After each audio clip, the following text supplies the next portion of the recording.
अस्सलामुअलैकुम अमलियात ज़ायचा इस्तिखारा में खुश आमदीद। अल्लाह पाक सब को अपने हिफ्ज़ व ईमान में रखे। किसी पर कोई परेशानी है तो वो दूर कर दे, कोई बीमार है तो उसे शफ़ा अता कर दे, बे औलाद को औलाद अता करे। हर किसी की जायज़ हाजात अल्लाह ताला कबूल करें और पूरी करें। आज मैं जो आपको अमल बताने जा रहा हूँ ये किसी की टांग बाजू या उसे बीमार करने का है। अमल की इजाज़त के लिए मेरे चैनल को सब्सक्राइब करें और बेल आइकन के बटन को दबा दें ताकि कोई भी नई वीडियो आए वो आपको मिल सके।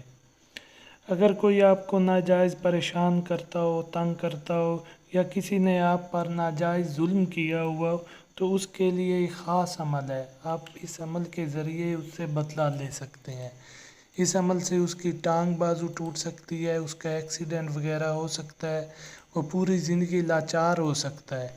अमल शुरू करते हैं। आपने एक बकरे का दिल ले लेना है। बकरे का दिल वो लेना है जो ज़िबा किया हुआ ना हो, जिस पर कोई भी ज़ख्म वगैरह ना हो। अक्सर औक़ात लोग दिल लाते हैं जिसके ऊपर तकबीर की हुई होती है, वो दिल नहीं लाना।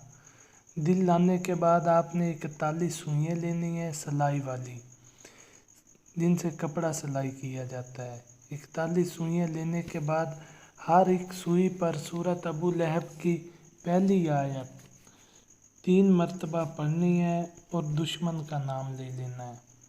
दुश्मन का नाम लेने के बाद आपने इस सुई को बकरे के दिल में चुभो देना है। जब आप इसके अंदर 41 सुइयाँ पढ़ कर चुभो लें तो उस दिल के ऊपर 100 मरतबा सूरत अबू लहब पूरी पढ़ के आपने फूंक देनी है। जब आप पूरी सूरत फूंक दें तब आपने दिल को जाकर काले कपड़े में लपेट कर कब्रिस्तान में दफन कर देना है। जब आप इसे दफन कर दें तो पीछे मुड़कर नहीं देखना, चाहे आपको कोई भी बुला रहा हो। दिल दफनाने के बाद आपने सीधा घर आ जाना है। घर आकर गुस्ल कर लेना है। गुस्ल करने से पहले तक किसी से कोई बातचीत नहीं करनी और जहन में दुश्मन का तस्वर रख कर सूरत अबू लहब जितनी हो सके 7 दिन तक पढ़ते रहना है। इंशाअल्लाह 7 दिन के अंदर दुश्मन की टांग बाजू या कोई बड़ा हादसा उसके साथ हो जाएगा। याद रहे ये अमल सिर्फ़ जालिम के लिए करना है जो आपको नुकसान देता हो। हर किसी पर यह अमल नहीं करना। इस अमल का गुनाह भी है। इस अमल को करने से पहले आपने अच्छी तरह अपने दिल से पूछ लेना है कि यह अमल आपको करना चाहिए या नहीं।